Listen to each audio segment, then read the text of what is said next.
Good morning, students. Okay, ఈ రోజు మనము కొత్త యూనిట్ చాప్టర్ స్టార్ట్ చేద్దామనుకుంటున్నాం కదా. సో ఈ రోజు వచ్చేసి టాపిక్ కొత్త యూనిట్ వచ్చేసి కొత్త టాపిక్ వెళ్తాం. సో ఆ యూనిట్ వచ్చేసి యూనిట్ నెంబర్ 13.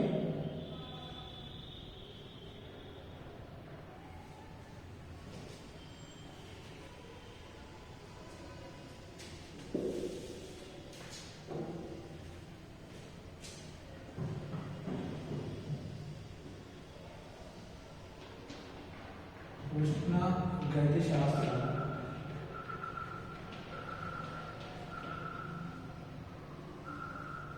ఉష్ణ గతి శాస్త్రం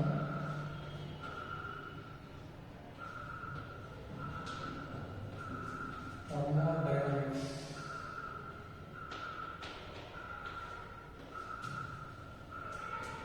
సో యాక్చువల్గా మనకు 8 మార్క్స్ క్వశ్చన్ కంపల్సరీ వస్తుంది. కానీ ఈసారి ఏమైందంటే మనం 30% సిలబస్ చేసేది కదా. సో ఇందులో మెయిన్ మన టాపిక్స్ వచ్చేసి 8 మార్క్స్ క్వశ్చన్ టాపిక్స్ వచ్చేసి ఏంటిదంటే ఉష్ణ యంత్రము, నెక్స్ట్ శీతలీకరణ యంత్రము, నెక్స్ట్ కార్నో యంత్రము, కార్నో చక్రం లేదా కార్నో యంత్రం. సో ఈ రెండు లాంగ్ క్వశ్చన్ వస్తున్నాయి, ఇది కూడా లాంగ్ క్వశ్చన్ వస్తున్నాయి. ఈ టాపిక్స్ మనకి ఇందులో నుంచి 30% అనేది లెస్ చేసి కదా. సో అందులో మనకి టాపిక్స్ 3 టాపిక్స్ అనేది తీసేయడం జరిగింది. సో ఈ 3 టాపిక్స్ కాకుండా మిగతా మనం టాపిక్స్ అందులోకి వెళ్ళిపోదాం. సో ఈ 3 టాపిక్స్ మాత్రము ఇందులో నుంచి తొలగించడం జరిగింది. మరి ఈసారి ఇందులో ఎయిట్ మార్క్స్ ఇస్తారా, ఇంకో దానికి 8 మార్క్స్ ఇవ్వగలుగుతారా మనం చూడాలి. ఇంత మంది 8 మార్క్స్ క్వశ్చన్ కంపల్సరీ ప్రతిసారి వస్తుంది. ఇది 2-3 కంపల్సరీ ఒక క్వశ్చన్ మాత్రం కంపల్సరీ అవుతుంది కదా. సో ఈరోజు మరి ఈ సిలబస్ అనేది తీసేయడం జరిగింది కాబట్టి మనం మిగతా ఒక సిలబస్ గురించి చూద్దాం. ఓకేనా?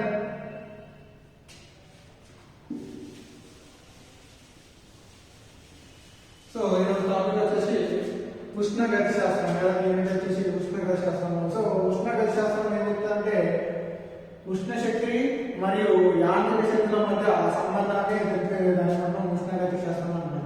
ఉష్ణగతి శాస్త్రం దేనికి సంబంధం చెప్తుంది?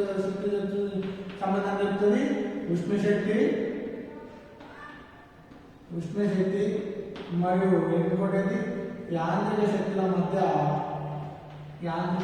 మధ్య సంబంధాన్ని తెలిపేది మనకు ఉష్ణగతి శాస్త్రం, థర్మోడైనమిక్స్ అంటారు. సో ఇందులో మనకు సబ్టాపిక్లో వెళ్ళిపోదాం. ఫస్ట్ ఉష్ణగతి శాస్త్రం మొదటి నియమం. ఉష్ణగతి శాస్త్ర మొదటి నియమం.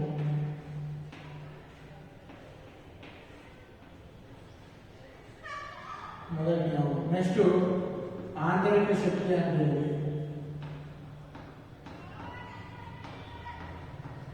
ఓకేనా? అదేవిధంగా ఉష్ణగతి శాస్త్ర రెండవ నియమం.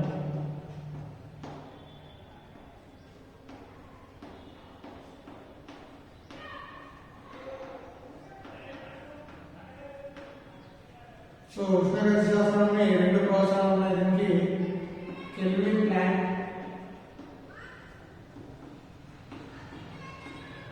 ప్రవచనం,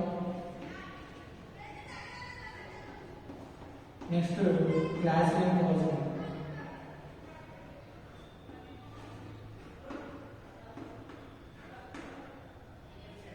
సో కెల్విన్ ప్లాంక్ అంటే ఉష్ణగతి శాస్త్రం రెండు మనకు నిర్వచనాలు ఉన్నాయి. ఇద్దరు శాస్త్రవేత్తలు, కెల్విన్ ప్లాంక్ శాస్త్రవేత్త, క్లాసియన్ శాస్త్రవేత్త, ఇద్దరు వాటి గురించి చెప్పారు. నెక్స్ట్ మనము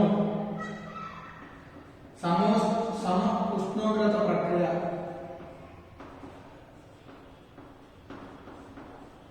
సమోష్ణోగ్రత ప్రక్రియలో వాయువుతో చేసే పనికి సమీకరణం ఇది కూడా ఇందులో వస్తుంది. సమోష్ణోగ్రత ప్రక్రియ అంటే ఇది అందులో వాయువుతో చేసే ఆదేశ వాయువుతో చేసే పనికి సమీకరణం తీసుకురావాలన్నమాట. నెక్స్ట్ స్థిరోష్ణోగ్రత ప్రక్రియ. స్థిరోష్ణక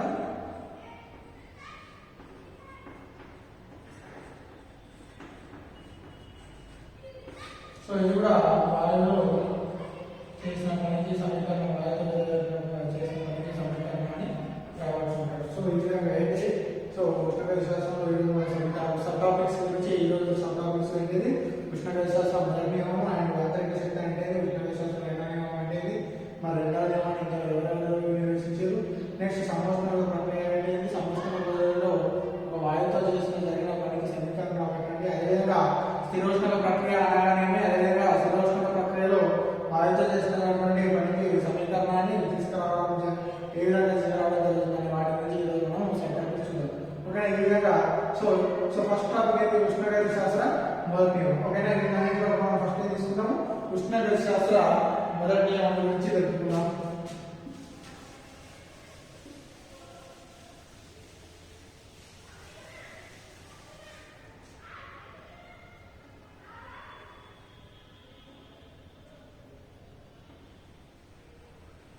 సో ఉష్ణగతి శాస్త్రం మొదటి నియమం ఏం చెప్తుందంటే, ఉష్ణగతి శాస్త్రం మొదటి నియమం చేస్తుంది అంటే ఒక వ్యవస్థకు అందజేసిన ఉష్ణ రాశి అంటే ఒక వ్యవస్థకు అందజేసినటువంటి ఉష్ణ రాశి ఆ వ్యవస్థలో ఆంతరిక శక్తిలో పెరుగుదలకు, ఆ వ్యవస్థలో ఆంతరిక శక్తి యొక్క పెరుగుదలకు మరియు అది చేసే బాహ్య పనుల మొత్తానికి సమానం అవుతుంది. దీన్ని ఉష్ణగతిక శాస్త్ర మొదటి నియమం అంటాం. అంటే ఒక వ్యవస్థకు మనం ఏం చేస్తున్నాం, కొంత ఉష్ణ రాశిని ఇవ్వడం జరుగుతుంది. సో ఫస్ట్ ఏం చేస్తున్నాము, ఒక వ్యవస్థను తీసుకున్నట్టయితే మనం ఏం చేస్తున్నాము, వ్యవస్థను తీసుకున్నట్టయితే సో ఈ వ్యవస్థకు మనం ఏం చేస్తున్నాము, కొంత ఉష్ణ రాశి, ఒక వ్యవస్థకు కొంత ఏం చేస్తున్నాము, ఉష్ణ రాశి క్యూ dq ఉష్ణ రాశిని మనం ఇచ్చినట్టయితే, ఆ వ్యవస్థకి ఇచ్చినట్టయితే సో ఈ వ్యవస్థలో ఏం జరుగుతుంది, ఆంతరిక శక్తి దీని యూతో సూచిస్తారు. ఆంతరిక శక్తిలో పెరుగుదలకు అంటే ఆంతరిక శక్తిలో పెరుగుదలకు ప్లస్ అది చేసే బాహ్య పనుల మొత్తానికి, అది చేసే బాహ్య పనుల మొత్తానికి సమానము. దీన్ని ఏమంటాము, ఉష్ణగతి శాస్త్ర నియమం. సో మనం ఒక వ్యవస్థ తీసుకున్నాము, ఆ వ్యవస్థ ఇంకొకటి చెప్పాలంటే, దీన్ని వివరంగా చెప్పాలంటే, ఒక వ్యవస్థకు మనం కొంత ఉష్ణ శక్తిని ఇచ్చినట్టయితే ఆ ఉష్ణ శక్తిలో కొంత శక్తి ఆ వ్యవస్థ యొక్క ఆంతరిక శక్తుల యొక్క పెరుగుదలకు ఉపయోగపడుతుంది. మిగిలిన శక్తి అందులో చేసే బాహ్య పనులు అలా చేయడానికి, ఏదైతే ఆ వ్యవస్థలో కొంత పని చేయడానికి అనేది మనం ఇచ్చినటువంటి ఈ యొక్క ఉష్ణ శక్తి అనేది ఉపయోగపడుతుంది. దాన్ని మనం ఏమంటాము, ఒక వ్యవస్థకు అందజేసినటువంటి ఒక వ్యవస్థకి అందజేసినటువంటి ఒక ఉష్ణరాశి ఏమైతుంది, అందులో ఉష్ణరాశి ఆ వ్యవస్థలో ఆంతరిక శక్తి యొక్క పెరుగుదలకు, ఆ వ్యవస్థలో ఆంతరిక శక్తి యొక్క పెరుగుదలకు మరియు అది చేసే బాహ్య పనుల మొత్తానికి సమానమవుతుంది. దాన్ని ఏమంటాము, ఉష్ణగతి శాస్త్రం మొదటి నియమం అంటాము. సో ఉష్ణగతి శాస్త్రం మొదటి నియమము దాని ఏమంటాము, ఒక వ్యవస్థకు అందజేసినటువంటి ఉష్ణ రాశి ఏమంటాము, dq. ఏంటిది, dq, ఒక dq అందజేసినటువంటి ఉష్ణ రాశి దేనికి సమానం అవుతుందట, ఆ వ్యవస్థలో ఆంతరిక శక్తుల యొక్క పెరుగుదలకు, ఆంతరిక శక్తి యొక్క పెరుగుదల, ఆంతరిక శక్తులు అంటే మనం యూతో తీసుకున్నాము, దాంట్లో మార్పు du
ఉన్నటువంటి అందులో ఉన్నటువంటి వ్యవస్థలో పీడనం వల్ల పని జరుగుతుంది కాబట్టి పీడనం వల్ల ఘన పరిమాణంలో మార్పు వస్తుంది కాబట్టి దీన్ని ఏమని తీసుకున్నాం డీడబ్ల్యూ తీసుకొని ఏమో రాసుకుంటాము డీడబ్ల్యూ ఈక్వల్ టు ఏమో రాసుకోవచ్చు PdV గా తీసుకుంటాం. సో డీడబ్ల్యూ తీసుకొని ఏమో తీసుకుంటాం PdV గా తీసుకుంటాం. దీన్ని ఏమంటాము ఉష్ణగతి శాస్త్ర మొదటి నియమం అంటాము. ఉష్ణగతి శాస్త్రం మొదటి నియమం అంటే చూడండి ఒక వ్యవస్థకు అందజేసినటువంటి ఉష్ణరాశి ఆ వ్యవస్థలో జరిగినటువంటి ఆంతరిక శక్తుల యొక్క పెరుగుదలకు మరియు అది చేసే బాహ్య పనుల మొత్తానికి సమానం ఉంటుంది. దాన్నే ఉష్ణగతి శాస్త్ర మొదటి నియమం అంటారు. ఏమంటారు ఒక వ్యవస్థకు అందజేసినటువంటి ఉష్ణరాశి ఏంటిది dq అంటే d అనేది దాని యొక్క శక్తిలో తేడా dq మార్పు చూపిస్తుంది. డెల్టా q అని రాసుకోవచ్చు. దీన్ని ఇంపార్టెంట్ గా రాయొచ్చు. Delta q equal to delta u plus delta w కూడా ఈ సమీకరణంలో రాయొచ్చు. సో మన ఆర్డినెన్స్ డెల్టా దాని యొక్క మార్పుగా డెల్టా తీసుకుంటామని తెలుసు. సో d అంటే ఒక వ్యవస్థకు అందజేసినటువంటి ఉష్ణరాశి ఎట్లుంటుంది ఆ వ్యవస్థలో ఆంతరిక శక్తి అంటే du పెరుగుదలకు మరియు అది చేసే బాహ్య బలాల పనుల మొత్తానికి సమానము. దీన్ని ఉష్ణగతి శాస్త్ర మొదటి నియమం అని అంటారు. ఓకేనా? So dq du plus dw రాసుకున్నాం, మళ్ళీ pdv రాసుకున్నాం. దీన్ని ఉష్ణగతి శాస్త్ర మొదటి నియమం అంటారు. సో ఇలా dq అంటే ఉష్ణరాశి అని చేసినటువంటి ఉష్ణరాశి, du అంటే ఆంతరిక శక్తి, dw అంటే ఆ బాహ్య బలాలలో జరిగినటువంటి పని. ఈ విధంగా ఉష్ణగతి శాస్త్రం అనేది ఈ విధంగా తెలుసుకోవచ్చు. ఓకేనా? క్లియర్? నెక్స్ట్ ఉష్ణగతి శాస్త్ర రెండవ నియమం తెలుసుకుందాం.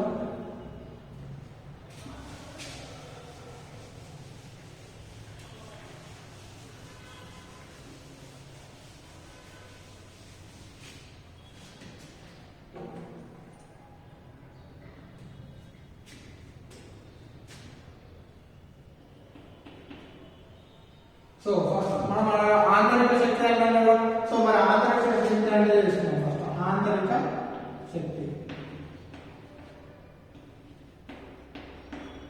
శక్తి దీన్ని క్యాపిటల్ చూపిస్తాను. సో ఆంతరిక శక్తి అంటే ఏం లేదమ్మా, ఒక వ్యవస్థలో ఏముంటున్నాయి, కొంత వ్యవస్థ మొత్తం అణువులతో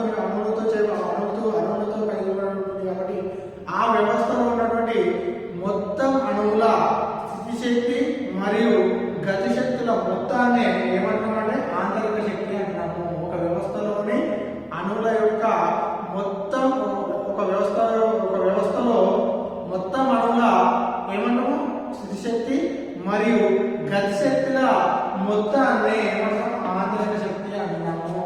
అంటే ఒక వ్యవస్థ తీసుకున్నట్టయితే ఆ వ్యవస్థలో మొత్తం అణువులకు కలిగినటువంటి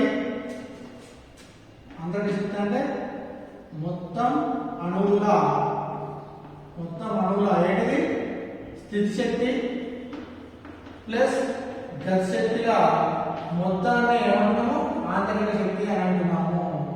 దీన్ని ఏమంటున్నాము ఆంతరిక శక్తి. యు అంటే ఏంటంటే కూడా ఒక వ్యవస్థ ఇంకొక చెప్పాలంటే ఒక వ్యవస్థలో ఏమవుతుంది, వాటి అణువుల వల్ల క్రమరహిత అన్ని సరిగా ఉంటాయి కాబట్టి ఇచ్చినట్టుగా అక్రమరహితంగా ఉంటాయి. అక్రమరహితంగా ఉన్నటువంటి అణువుల వల్ల ఆ వస్తువు కలిగి ఉండే స్థితిశక్తి మరియు గతి శక్తుల మొత్తాన్ని ఆంతరిక శక్తిగా ఫస్ట్ ఒక వ్యవస్థలో ఉండే మొత్తం ఏంటిది స్థితిశక్తి మరియు గతి శక్తుల మొత్తాన్ని ఆంతరిక శక్తి అని అంటాము.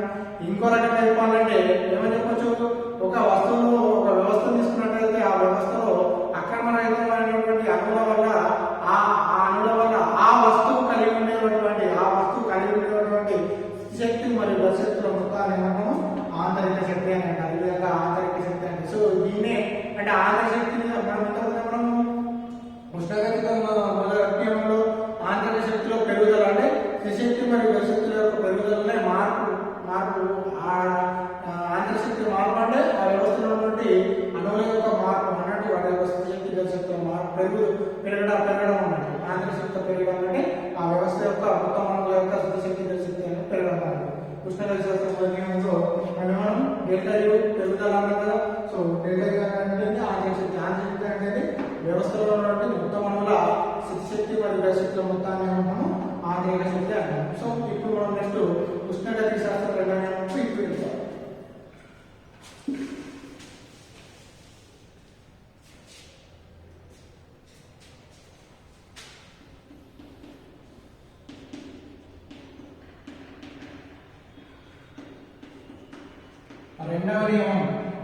రెండవ నియమంలో మనం రెండు నియమాలు కదా. ఫస్ట్ కెల్విన్ ప్లాంక్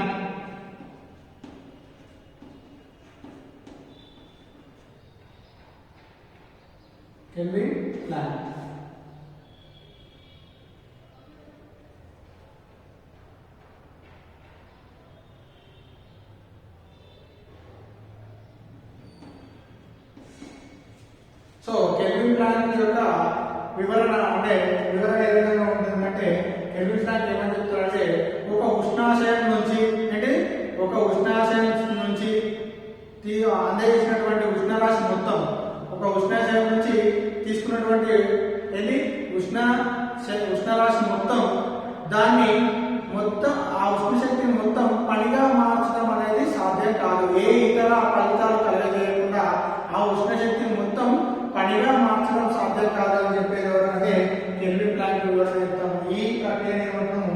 ఉష్ణగతి శాస్త్రం రెండవ నియమం అంటాం. అంటే ఉష్ణాశయం నుంచి మనం కొంత ఉష్ణశక్తిని గ్రహించినట్లయితే తీసుకున్నట్లయితే ఆ ఉష్ణశక్తిని ఏ ఇతర ఫలితాలు కలగజేయకుండా ఆ ఉష్ణశక్తిని మొత్తం పనిగా మార్చడం సాధ్యం కాదు. ఏం చేస్తున్నాము?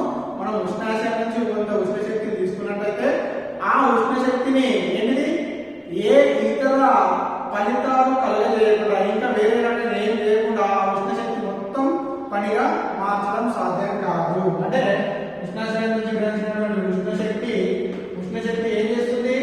మొత్తం పనిగా మార్చడం సాధ్యం కాదు. మొత్తం పనిగా మార్చడం సాధ్యం కాదు అని చెప్పేది కెల్విన్ ప్లాంక్.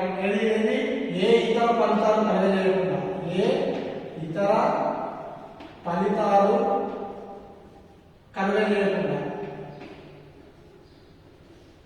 మొత్తం ఉష్ణశక్తి మొత్తంగా పనిగా అనేది మారడం సాధ్యం కాదు. ఈ దృగ్విషయాన్ని ఏమంటారు? కెల్విన్ ప్లాంక్ వివరణ అంటారు, లేదంటే కెల్విన్ ప్లాంక్ నిర్వచనం అంటారు. దాన్ని ఉష్ణగతి శాస్త్రం రెండవ నియమం. రెండు నిర్వచనాలు ఉన్నాయి. సో ఫస్ట్ ఏం చెప్పినట్టు, ఒక ఉష్ణాశయానికి తెలిసినటువంటి ఉష్ణశక్తి మొత్తం శక్తిని పనిగా మార్చడం సాధ్యం కాదు. ఎట్లా? ఏ ఇతర ఫలితాలు కలగజేయకుండా ఆ మొత్తం శక్తిని పనిగా మార్చడం అనేది సాధ్యం కాదు అని చెప్పింది ఎవరు? కెల్విన్ ప్లాంక్ అనే శాస్త్రవేత్త. దీన్ని ఉష్ణగతి శాస్త్రం రెండవ ఒకటవ కెల్విన్ ప్లాంక్ నిర్వచనం అంటారు. నెక్స్ట్ అనేది క్లాసియన్ వివరణ. నెక్స్ట్ క్లాసియన్ అనే శాస్త్రవేత్త చెప్పిండు. క్లాసియన్ అనే శాస్త్రవేత్త ఏం చెప్పిందంటే, ఉష్ణశక్తి తనంతట తానుగా తక్కువ ఉష్ణోగ్రత ఉన్న వస్తువు నుండి ఎక్కువ ఉష్ణోగ్రత వస్తువుకు ప్రవహించదు. ఏం చెప్తుంది? ఉష్ణశక్తి అనేది తనంతట తానుగా తక్కువ ఉష్ణోగ్రత నుండి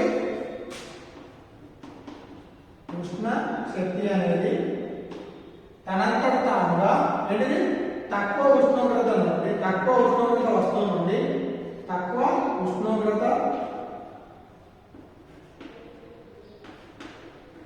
వస్తువు నుండి ఎక్కువ ఉష్ణోగ్రత వస్తువుకు ప్రవహించదు.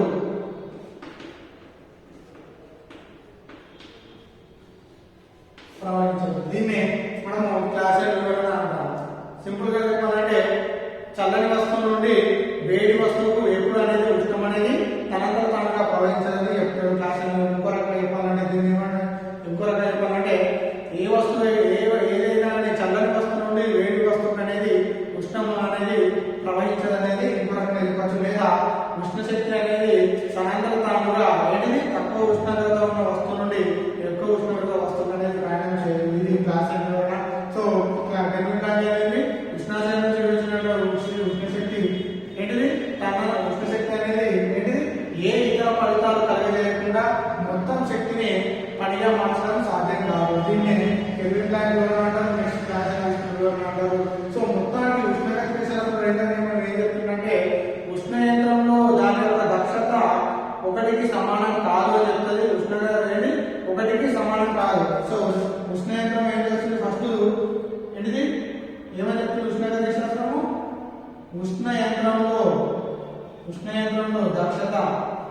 దక్షత నీట నాటి 1కి సమానం కాదు అని చెప్తుంది. 1కి సమానం కాదు. నెక్స్ట్ శీతలీకరణ యంత్రంలో క్రియాశీల గుణక మార్పు అనంతం కాదు అని చెప్తుంది. అనంతం కాదు అని చెప్తుంది. ఇదే ఉష్ణగతిక శాస్త్రం అనేది చెప్తుంది. సో మనకి ఉష్ణ యంత్రము మరియు శీతలీకరణ యంత్రంకు దక్షత రావటం మరియు క్రియాశీల గుణకం రావటం ఉంటుంది. అదే స్టార్టింగ్ ఉష్ణ యంత్రం అంటే శీతలీకరణ యంత్రం అంటే ఈ టాపిక్స్ అనేది మనకు చేయడం జరుగుతుంది. సో మనకు యాక్చువల్గా క్వశ్చన్ అడుగుతారంటే ఉష్ణగతిక శాస్త్రం రెండవ నియమాన్ని తెలిపి ఉష్ణ యంత్రం మరియు శీతలీకరణ యంత్రాల మధ్య భేదాన్ని తెలపండి అని మనకి ఎగ్జామ్స్ అడగడం జరుగుతుంది. సో మనకి ఉష్ణగతిక శాస్త్రం రెండవ నియమం ఉన్నది, కానీ ఉష్ణ యంత్రం శీతలీకరణ యంత్రాలు వాటి గురించి మనకి తీసేయడం జరిగింది. ఈ టాపిక్ అనేది తీసేయడం జరిగింది. సో ఇది main important actual question. So ఈ విధంగా ఇది డెబిట్ ప్లాన్ వివరణ అనేది క్లాస్ అని వివరణ. సో ఈ విధంగా ఉష్ణగతిక రెండవ శాస్త్రం రెండవ నియమం రెండు నిర్వచనాలు ఉంది. ఒకటి డెబిట్ ప్లాన్ నిర్వచనం అండ్ క్లాస్ నిర్వచనం. అదే చెప్పిన డెబిట్ ప్లాన్ నిర్వచనం అనేది ఏ ఇతర పదార్థాలు జరగకుండా ఉష్ణశక్తి మొత్తం ఉష్ణగతికి మొత్తం పనియాల్సిన సాధ్యం కాదు. ఇంకోటి క్లాస్ వివరణ ఏమవుతుంది, ఉష్ణం తనంతరంగా తక్కువ ఉష్ణోగ్రత వస్తువుని ఎక్కువ ఉష్ణోగ్రత అనేది ప్రవహించదు. ఈ రెండు నిర్వచనాలు ఓకేనా. సో ఉష్ణగతిక ఏం చెప్తుందంటే ఉష్ణయంత్రం యొక్క క్రియా దక్షత అనేది 1 కంటే ఎక్కువగా 1కి సమానం కాదు. అదేవిధంగా శీతలీకరణ యంత్రంలో క్రియాశీల గుణకం అనంతం ఉండదు అనేది చెప్పడం జరుగుతుంది. ఇది ఉష్ణగతిక శాస్త్రం. నెక్స్ట్ మనము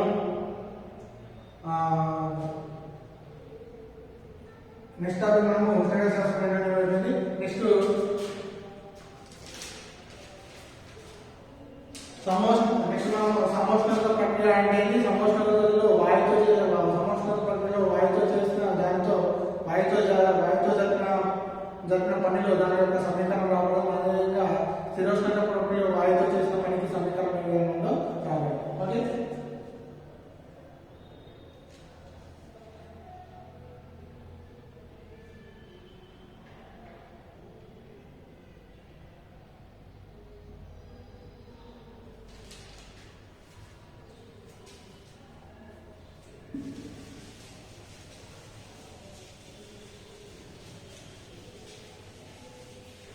సో నెక్స్ట్ క్వశ్చన్ చూద్దాం.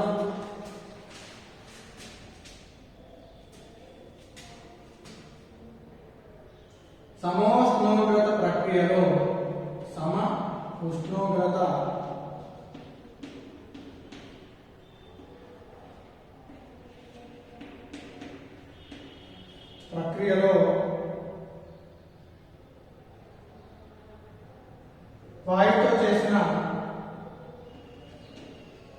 వాయువుతో చేసిన పనికి సమీకరణం రావట్లండి. వాయువుతో చేసిన పనికి సమీకరణాన్ని రావట్లండి. సో ఫస్ట్ మనము సమోష్ణోగ్రత ప్రక్రియ అంటే తర్వాత దాని యొక్క వాయువుతో చేసిన పనికి మనము సమీకరణం రావాలి. ఫస్ట్ ఏంటిది సమోష్ణోగ్రత ప్రక్రియ. ఉష్ణోగ్రత ప్రక్రియ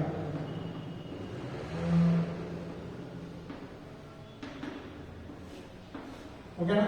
సో ఉష్ణోగ్రత ప్రక్రియ ఏం చెప్తుందంటే ఉష్ణోగ్రత ప్రక్రియలో ఉష్ణోగ్రత స్థిరంగా ఉంటుంది. ఏంటిది ఉష్ణోగ్రత స్థిరం అంటే స్థిరం. ఉష్ణోగ్రత స్థిరంగా ఉంటూ ఉష్ణోగ్రతలో ఏంటిది ఉష్ణోగ్రత స్థిరంగా ఉంటూ పీడనం మరియు ఘనపరిమాణం ఏంటిది పీడనం మరియు ఘనపరిమాణం మారుతూ ఉన్నట్లయితే అలాంటి ప్రక్రియని ఏమంటున్నాము ఉష్ణోగ్రత ప్రక్రియ అంటున్నాము. అలాంటి ప్రక్రియ ఏమంటున్నాము ఉష్ణోగ్రత ప్రక్రియ అంటున్నాము. ఉష్ణోగ్రత ప్రక్రియ అని అంటున్నాము. సో ఉష్ణోగ్రత ప్రక్రియ అనేది ఒక వ్యవస్థ తీసుకున్నట్టయితే ఆ వ్యవస్థలో ఏముంటుంది ఆ యొక్క ఉష్ణోగ్రత అనేది స్థిరంగా ఉంటుంది. ఒక వ్యవస్థలో ఏం చేస్తున్నాము ఆ వ్యవస్థ ఏ విధంగా ఉంటుంది. ఒక వ్యవస్థ తీసుకున్నట్టు ఆ వ్యవస్థలో టీ అనేది అంటే ఉష్ణోగ్రత ఏ విధంగా ఉంటుంది స్థిరంగా ఉంటుంది. ఉష్ణోగ్రత స్థిరంగా ఉంటూ దాని యొక్క వ్యవస్థ యొక్క పీడనం మరియు ఘనపరిమాణం మారుతూ ఉన్నట్లయితే అలాంటి ప్రక్రియను ఏమంటున్నాము ఉష్ణోగ్రత ప్రక్రియ అని అంటున్నాము. ఉష్ణోగ్రత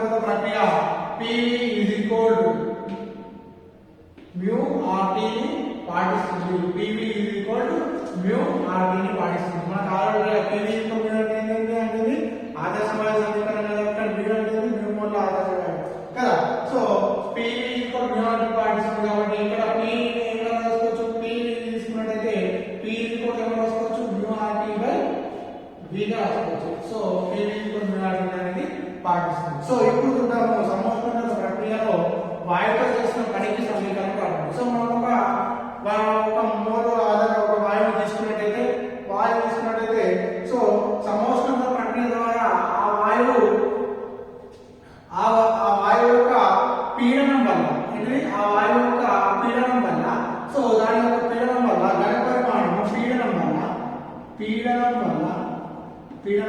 ఘన పరిమాణము ఘన పరిమాణము V1 నుండి V2 కు మారింది అనుకుందాం. V1 నుండి V2 కి మారింది అనుకుందాం. సో అప్పుడు మారినప్పుడు ఆ యొక్క వాయువు వ్యాకోచించడం వల్ల జరిగిన పని, సమోష్ణోగ్రత ప్రక్రియలో ఆ వాయువు వ్యాకోచించడం వల్ల జరిగిన పని W is equal to dW. W is equal to dW. కానీ dW అంటే మనకి ఏం తెలుసు, ఇంటిగ్రేషన్ ఆఫ్ dW, జరిగిన పని ఇంటిగ్రేషన్ ఆఫ్ dW. కానీ సో మనకు dW అంటే మనకి ఏం తెలుసు, ఉష్ణగతిక శాస్త్రం నుండి dW is equal to మనకి ఏం తెలుసు, PdV అని తెలుసు కదా. dW is ఉష్ణగతిక శాస్త్ర మొదటి నియమం ఉంది. సో dW is equal మనం ఏం రాసుకోవచ్చు, ఇక్కడ దీని equal integration of dV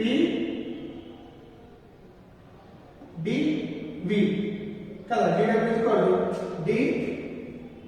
PdV గా రాసుకోవచ్చు. dW is equal to PdV గా తీసుకోవచ్చు, ఇంటిగ్రేషన్ ఆఫ్ PdV. కానీ మనకు సమీకరణం ఇక్కడ ఒకటే లేదు, సమీకరణం ఒకటి నుండి P అంటే mu RT by V, PV equal mu RT పాటిస్తుంది కాబట్టి P ఈక్వల్ ఇది mu RT బై V. కానీ ఏంటిది, పీడనం ఎక్కడ నుండి ఘనపరిమాణం ఎక్కడ నుంచి మారింది, V1 నుంచి V2 కు మారింది కాబట్టి therefore W is equal integration of ఎక్కడ నుంచి మారింది, V1 నుండి V2 కి మారింది కాబట్టి సో P అంటే mu RT బై V, మిగిలినది PdV కదా, dV.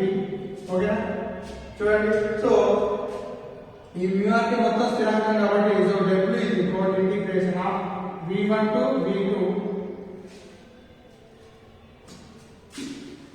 సో ఈ mu RT అనే స్థిరాంకం కాబట్టి mu RT ని బయట రాస్తున్నా, integration of V1 V2 by 1 by V dV. So కానీ మనకు ఇంటిగ్రేషన్ లో వస్తున్నప్పుడు integration of 1 by x dx is equal మనకి ఏమో తెలుసు, log x అని తెలుసు కదా, log x అనే ఫార్ములా తెలుసు. So 1 by v integration of dv అవుతుంది, log v అవుతుంది. సో ఇక్కడ so therefore W is equal integration of 1 by v mu RT.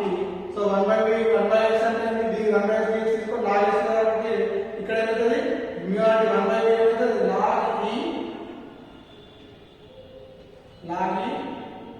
log x అనేది log v కదా.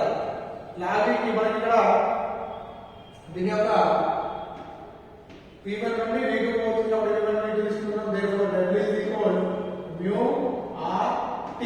సో ఇది represent log e V2 minus log e V1 కదా. So ఇక్కడ ఇది మళ్ళీ ఎంత ఉంది ఒకసారి చూడండి, log a minus log b రూపంలో ఉందా, log a minus log b అవుతుంది, log a minus log b అవుతుంది, log a బై b రాసుకోవచ్చు కదా. సో ఈ సూత్రంలో మళ్ళీ నేను రాసుకుంటాను. So therefore W is equal to mu RT. So దీన్ని మనం రాసుకోవచ్చు log e V2 by V1 రాసుకోవచ్చు కదా. సో ఇదే మనకు సమోష్ణోగ్రత ప్రక్రియలో ఒక వాయువుతో చేసినటువంటి పనికి సమీకరణం అనేది W is equal mu RT into log e V2 by V1. So ఇది సమోష్ణోగ్రత ప్రక్రియలో అంటే ఏమిటి, సమోష్ణోగ్రత ప్రక్రియ అనేది ఒక వ్యవస్థలో ఉష్ణోగ్రత స్థిరంగా ఉంటూ దాని పీడనం మరియు ఘనపరిమాణం మారుతున్నట్టయితే దాన్ని అలాంటి ప్రక్రియను మనము సమోష్ణాంక ప్రక్రియ అంటారు. సో సమోష్ణాంక ప్రక్రియలో ఇది PV ని పాటిస్తుంది కాబట్టి, సో PV ని పాటిస్తుంది కాబట్టి P మనం ఏం తీసుకోవచ్చు, మ్యూఆర్టీ/V తీసుకోవచ్చు. దాని సమీకరణం 1 అంటున్నాం. సో పీడనం వల్ల ద్రవ్యమానం V1 V2 నుండి మారుతుంది కాబట్టి, సో అక్కడ జరిగినటువంటి పని dW కి మన dW నుంచి dW కు మనం రాసుకోవచ్చు PdV. సో R P ఉన్నదని ప్రతిక్షేపిద్దాం. సమీకరణం 1 ద్వారా P మ్యూఆర్టీ/V కానీ ఇది ఒక అవధి V1 నుండి V2 మారుతుంది కాబట్టి దాని యొక్క అవధి V1 నుండి V2. సో మ్యూఆర్టీ స్థిరంగా ఉంది కాబట్టి 1/V కానీ 1/x dx log x కాబట్టి 1/V dv అయితే log v అయితే సో log v వచ్చింది. సో అవధులు మనం ఇలా ప్రతిక్షేపిస్తే log v2 log v1 అవుతుంది.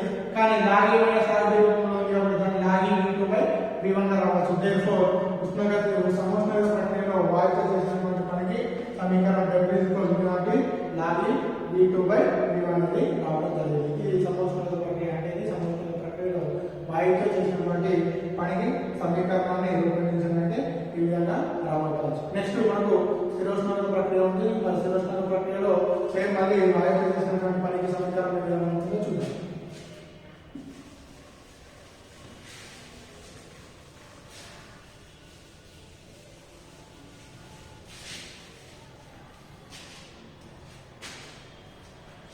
ఇది సమోష్ణాంక ప్రక్రియ. ఇక్కడ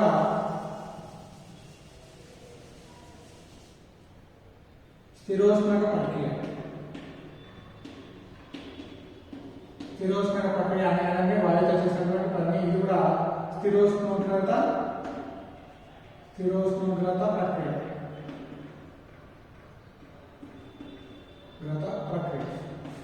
సో చూద్దాం. సో మరి సమోష్ణాంక ప్రక్రియ అంటే ఉష్ణోగ్రత స్థిరంగా ఉంటుంది. స్థిరోష్ణ ప్రక్రియ అంటే ఉష్ణం అది ఉష్ణోగ్రత స్థిరంగా ఉంటుంది. అక్కడ ఇక్కడ ఏముంది, ఉష్ణం స్థిరంగా ఉంటుంది. సో ఇక్కడ ఏముంటుంది, ఉష్ణం స్థిరంగా ఉంటుంది.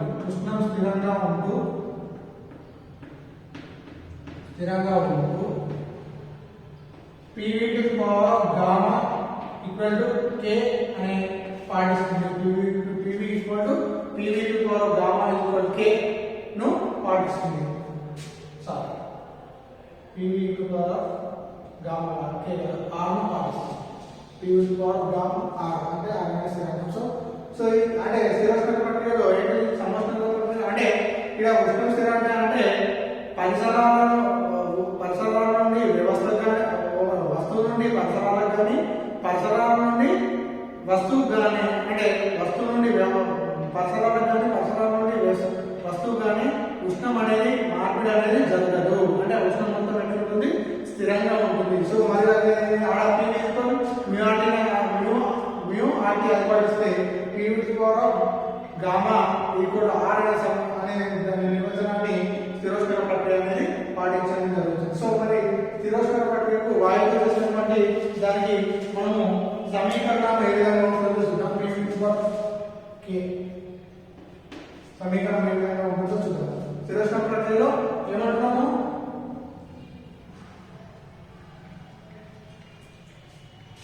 స్థిరోష్ణాంక ప్రక్రియ అంటే ఏమంటున్నాము, వ్యవస్థ నుంచి పరిసరాలకు కానీ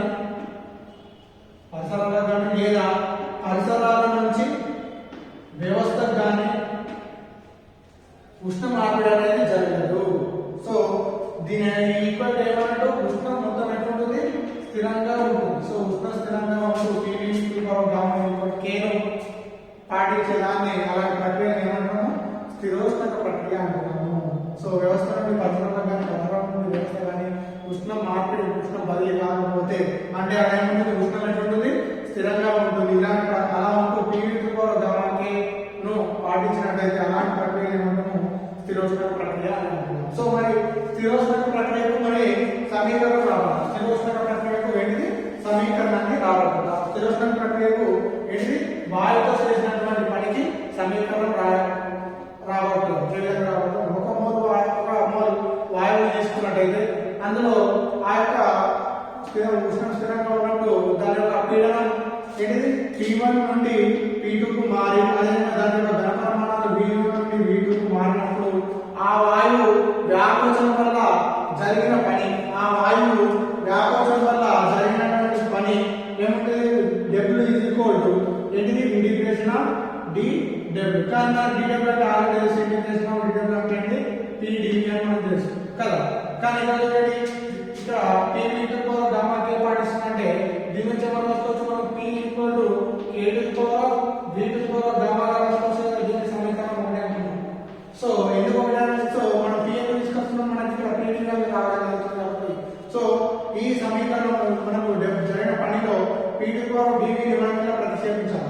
సో ఈ p1 నుండి p1 వల్ల ఘనపరిమాణం ఎంత మారుతుంది? v1 నుంచి v2 మారుతుంది కాబట్టి therefore w is equal to integration of v1 to v2. p అంటే సమీకరణం 1 నుంచి ఎలా రాసుకోవచ్చు? k to the power v to the power of gamma dv. Okay, k to the power v to the power of gamma dv. So v1 నుండి so k స్థిరంగా కాబట్టి బయట రాద్దాం. w is equal to k స్థిరంగా కాబట్టి బయట రాస్తున్నాం. So v1 to v2 1 to the power of v to the power of gamma dv. ఓకేనా?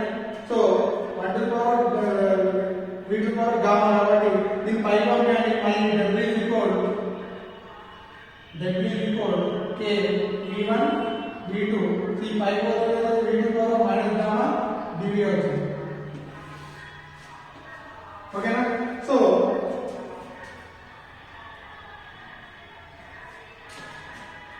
v to the power v1. So జరిగిన పని w is equal ఇక్కడ చూడండి k స్థిరాంకం అట్లా ఉన్నది. Integration of v to the power of gamma మన దాంట్లో చేసుకుని మనం integration of x to the power of n is equal మనం ఏం చేస్తాం? x to the power of n చేస్తాం బై n మనం చేసి కదా. సో ఇక్కడ మనకి ఏముంది? Integration of v to the power of gamma ఉంది కాబట్టి అప్పుడు v to the power of gamma plus 1 and minus gamma plus 1 అనేది రావడం జరుగుతుంది కాబట్టి సో దీని integration of v to the power of gamma ను ఏదో రాసుకోవచ్చు. Integration of x to the power of n సూత్రం మనకి x to the power of n plus 1 అవుతుంది కాబట్టి ఇక్కడ కూడా సో ఇంటిగ్రేషన్ ఆఫ్ ఇంటిగ్రేషన్ తీసేస్తున్నా v కి ఏమైతుంది? v to the power of gamma plus 1 by minus gamma plus 1. దీని యొక్క అవధులు ఏంటిది? v1 and v2. ఓకేనా? v1 and v2. So w is equal so ఈ k ఉంది కదా. సో మనం ఏం చేస్తున్నాము? దీన్ని ఇట్లా తీసుకొస్తున్నాము. So k minus omega plus 1 ఉంది కదా. సో దీన్ని ఏం చేస్తున్నాము? 1 minus omega మార్చుకుంటాం.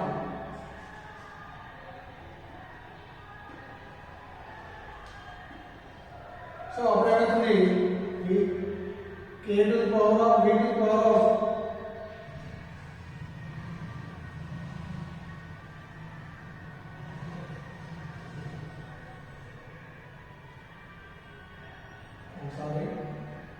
k into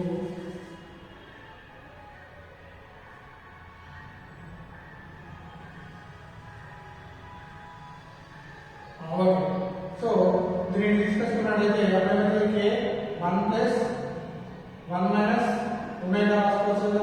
so దీని కూడా అప్పుడు v to the power of 1 minus omega v2 and v1 గా రాసుకోవచ్చు. So w is equal to k 1 minus omega. So v2 ను పంపించినట్లయితే v దగ్గర v2 ప్రతిక్షేపిద్దాం 1 minus omega minus v1 1 minus omega అనేది రావడం జరుగుతుంది. సో మళ్ళీ k ని మనం కూడా k ని పంపించినట్లయితే సో దీని w is equal to 1 minus omega k into v to the power of 1 minus omega minus k into v1 1 minus omega. So w is equal to 1 minus gamma minus 1 గా రాసుకుంటున్నాం. ఎందుకంటే v1 ముందు రాసుకుంటున్నాం k to the power v1 1 minus omega minus k into v2 1 minus omega. So చూడండి w is equal to వచ్చింది. Next ఇక్కడ చూడండి ఇది రాస్తున్నాను. So ఇక్కడ చూడండి k అంటే మన కారణం ఏమని తెలుసు? pv equal to k pv equal to k అని అంటే pv ఇక్కడ చూడండి pv to the power gamma equal to k అంటే p1 v1 to the power gamma equal to k1. అదే విధంగా p2 v2 to the power gamma equal to k2 గా రాసుకోవచ్చు.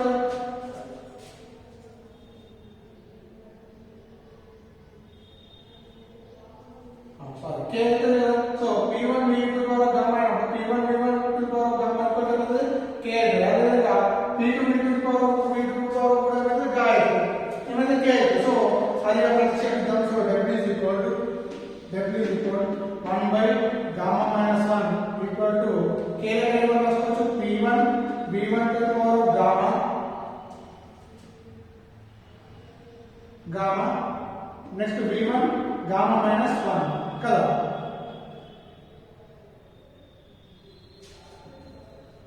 one minus gamma minus p2 v2 to the power of 1 minus gamma v to the power of gamma. So ఈ విధంగా రావడం జరుగుతుంది. So ఇక్కడ చూడండి భూములు సమానమైన ధారాలు. సో ఇక్కడ gamma ఇక్కడ gamma క్యాన్సిల్ ఇక్కడ gamma క్యాన్సిల్ అయితే సో అప్పుడు ఏమవుతుంది w is equal 1 to the power of gamma minus 1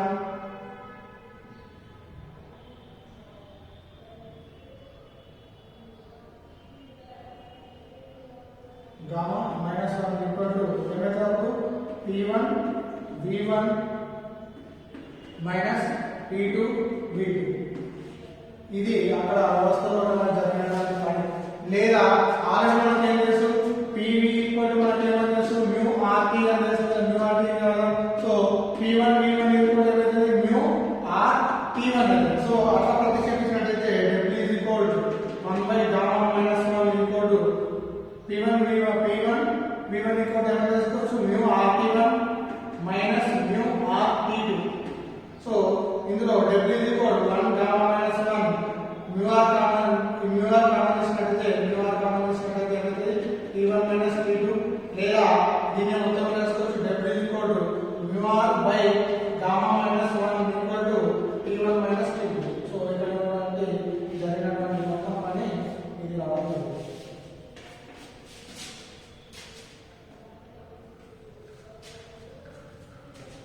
అంటే ఇక్కడ వరకు వెళ్ళవచ్చు లేకపోతే ఇక్కడ వరకు తీసుకోవచ్చు. అంటే ఫస్ట్ ఏం చేస్తున్నాము దీని యొక్క ఉష్ణ శక్తి స్థిరంగా ఉంటుంది పవర్ గామా కి ఈక్వల్ స్థిరంగా కాబట్టి సో దీనికి p ఈక్వల్ టు దీని సమీకరణం ఒకటే అనుకున్నాం. కానీ అక్కడ జరిగినటువంటి పని w equal dw. So dw అంటే మనకి ఏం చేసి p డివైడ్ చేసి ఇంతవరకు అవుతుంది. కానీ p అంటే మన సమీకరణం ఉంటుంది k by v to power gamma.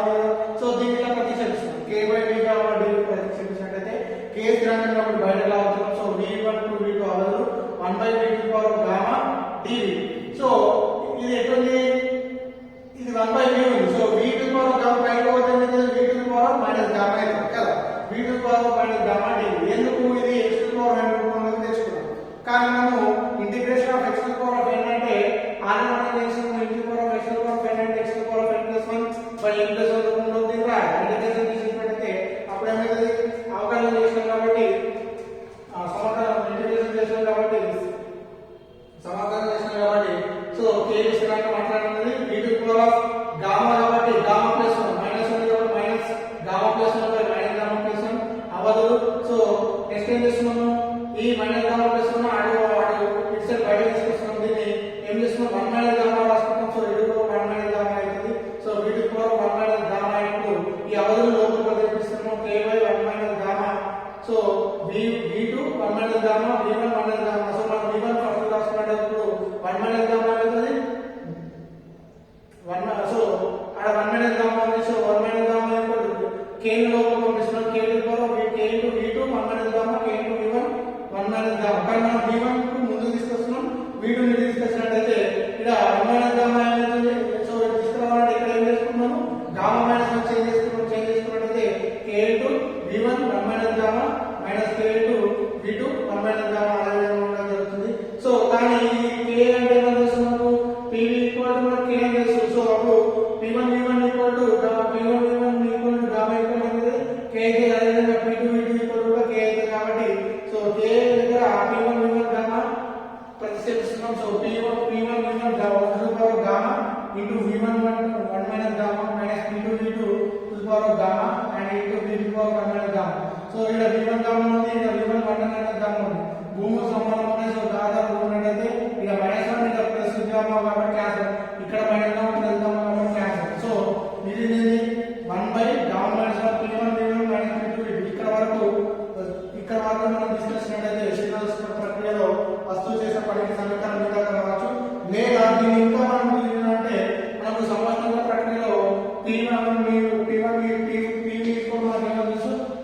తెలుసు. దాని ప్రకారం P1 ఏమవుతుంది మ్యూ ఆర్ P1 అవుతుంది. P2 V2 ఏమవుతుంది మ్యూ ఆర్ P2 అవుతుంది. సో మ్యూ ఆర్ బయట కామన్ చేస్తే P1 మైనస్ P2 తో మ్యూ ఆర్ P2 గుణించినట్లయితే W is equal mu R by gamma minus P1 minus P2. So therefore సమోష్ణత ప్రక్రియలో ఒక వాయువుతో చేసినటువంటి వాయువుతో చేసిన పనికి సమీకరణం W is equal mu R gamma minus 1 T1 minus T2 లేదా W is equal 1 by gamma minus 1 T1 minus P2 అనేది ఇది సమోష్ణ శీతోష్ణ ప్రక్రియలో వాయువుతో చేసిన